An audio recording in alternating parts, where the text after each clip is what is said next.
নির্বাচন কমিশন একের পর এক পুলিশ এবং প্রশাসনের উচ্চপদস্থ আধিকারিকদের বদল করা থেকে শুরু করেছিল এবং তারপরে একেবারে নিচু স্তরের কর্মী তাদেরও কিন্তু বদল করা হয়েছে। মমতা বন্দ্যোপাধ্যায় আগেও সরব হয়েছিলেন, আর আজ বেথুয়া ডহরির জনসভা থেকে ফের তিনি সরব হয়ে বলছেন সুপ্রতিম সরকারকে কেন তামিলনাড়ুতে পাঠানো হলো।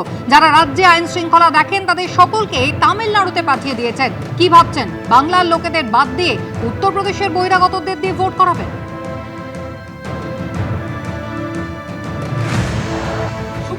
সরকার তার দুটো প্লাস্টিক ছেলে আছে, তাকে আপনারা তামিলনাড়ুতে পাঠিয়ে দিলেন। লজ্জা করে না? বাচ্চেন কোনটা আমার কোনটা আমরা? সব বাংলার অফিসারদের বাদ দিয়ে দিয়েছেন, সব পাঠিয়ে দিয়েছেন তামিলনাড়ুতে।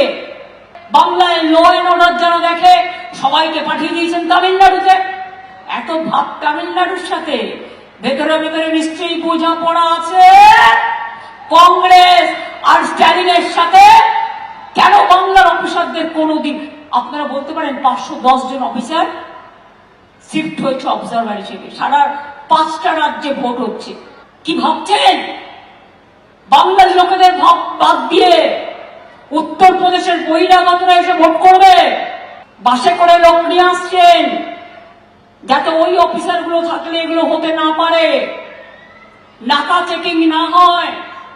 ডাক নিয়ে ঢুকছে ট্রেনে, টাকার বান্ডিল আসছে গভর্নমেন্টের ফ্লাইটে, গভর্নমেন্ট অফ ইন্ডিয়ার ফোর্সের ফ্লাইটে। বিজেপির উদ্দেশ্যে, কমিশনের উদ্দেশ্যে নির্বাচনী প্রচার সভা থেকে যখন প্রতিদিন হুঙ্কার ছাড়ছেন, চ্যালেঞ্জ ছুটছেন মমতা বন্দ্যোপাধ্যায়, তখন মমতা বন্দ্যোপাধ্যায়কে আবার পাল্টা চ্যালেঞ্জ ছুড়লেন শুভেন্দু অধিকারী। তিনি বলছেন নন্দীগ্রামে হারিয়েছি, এবার ভবানীপুরে হারাবো মমতা বন্দ্যোপাধ্যায়কে। नंदीग्राम में पिछले बार हारी, इस बार भवानीपुर में हराने का काम करूंगा। बेलेघाटा में पार्थ के जिताओ। पार्थ জিতছে এই তরুণ ডাক্তার বিধানসভায় যাচ্ছে। বিজয় ওঝাজি 4 বারের পার্ষদ, কর্পোরেশনে শুধু নয় এবার বিধানসভায় আমাদের সাথে বসবে। কেন্দ্রীয় পুলিশ বাহিনীর যদি আটকায় তাহলে ঝাড়ু হাতে তুলে নিন। আজকে নদিয়ার বেথুয়া ডহরি সভা থেকে হুঙ্কার ছাড়লেন মমতা বন্দ্যোপাধ্যায়।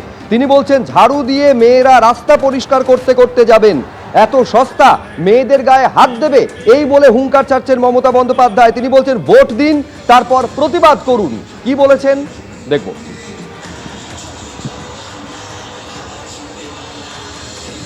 সিআরপিএফ জোর করে ঢুকলেও মাথায় রাখবেন আপনারা পাহারা দেবেন। আমি মা বোনদের বলবো, যদি কোনো বর্ডারে বা কোনো এলাকায় ওই সেন্ট্রাল পুলিশ ফোর্স আর এখন যারা আমাদের আছে তাদের সাথে নিয়ে যদি আপনার গ্রাম আটকায়, কি করবেন? জগন্নাথ ধাম জানেন তো, আমি তৈরি করেছি, সারা বাংলায় আছে।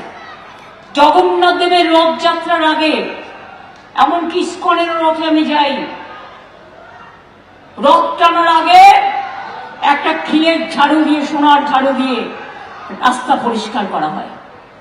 মা শীতলার হাতেও একটা ছোট্ট ঝাড়ু থাকে। যদি ভোট আটকায়, মেয়েরা একটা করে খিলের ঝাড়ু রাখুন, রাস্তা পরিষ্কার করবে। রাস্তা পরিষ্কার করতে করতে যাবে।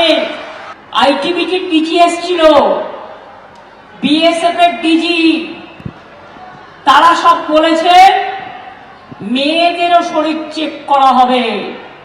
এত সস্তা, মেয়েদের গায়ে হাত দিলে ভোটটা দেবেন, তারপরে যা প্রতিবাদ করার করবেন। আপনাকে গন্ডগোল পাকিয়ে দিয়ে আপনার ভোটটা নষ্ট করে দেওয়ার চেষ্টা করবে।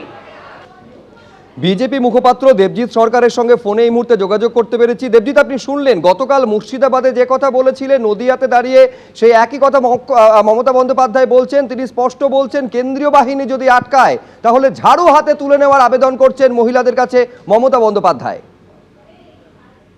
ওনার এই বক্তব্য সরাসরি ভারত রাষ্ট্র এবং ভারতের সংবিধানের বিরুদ্ধে যুদ্ধ ঘোষণার সামিল। কেন্দ্রীয় নির্বাচন কমিশন যে কারণে আধা সামরিক বাহিনীদের ডেকেছেন, সেই আধা সামরিক বাহিনী শান্তি রক্ষা করতে ব্যর্থ হলে তাই নিয়ে অনেক কথা অনেকেই বলবেন, কিন্তু শান্তি রক্ষা করার প্রথম ধাপ হচ্ছে আইডেন্টিফাই করা, অর্থাৎ আমি বা আপনি যারা ভোটার তারা হাতে এপিক নিয়ে যিনি ঢুকছেন তারা যদি মুখ ঢেকে মাথা ঢেকে দেখা মানে তাকে যাতে চিহ্নিত করা না যায় এরকম যদি কোনো পোশাকে থাকেন, তিনি ছেলে মেয়ে যেই হন না কেন, তিনি যে কোনো ধর্মের হন না কেন, তাকে আইডেন্টিফাই করার দায়িত্ব কেন্দ্রীয় বাহিনীর ওপরে আছে।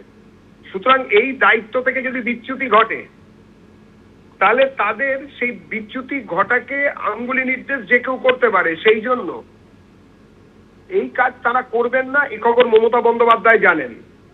এবং সেই জন্য ভুয়ো ভোটারদের বিভিন্ন রকম মুখ ডেকে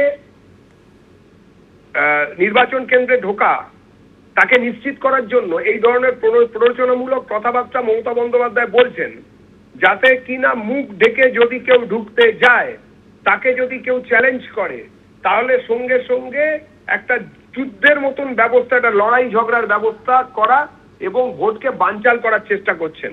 আমি নির্বাচন কমিশনকে আমাদের পার্টির তরফ থেকে অনুরোধ করব, অবিলম্বে এই ধরনের প্ররোচনামূলক কথাবার্তা বলার জন্য মমতা বন্দ্যোপাধ্যায়ের ওপর আইনি ব্যবস্থা নেওয়া হোক এবং তার কোনো জায়গায় দাঁড়ানো, অর্থাৎ ভোটের প্রার্থী হয়ে কোনো জায়গায় দাঁড়াতে যাতে তিনি না পারেন সে ব্যবস্থাও নেওয়া হোক। ধন্যবাদ দেবজিৎ। এবিপি আনন্দ, এগিয়ে থাকে, এগিয়ে রাখে।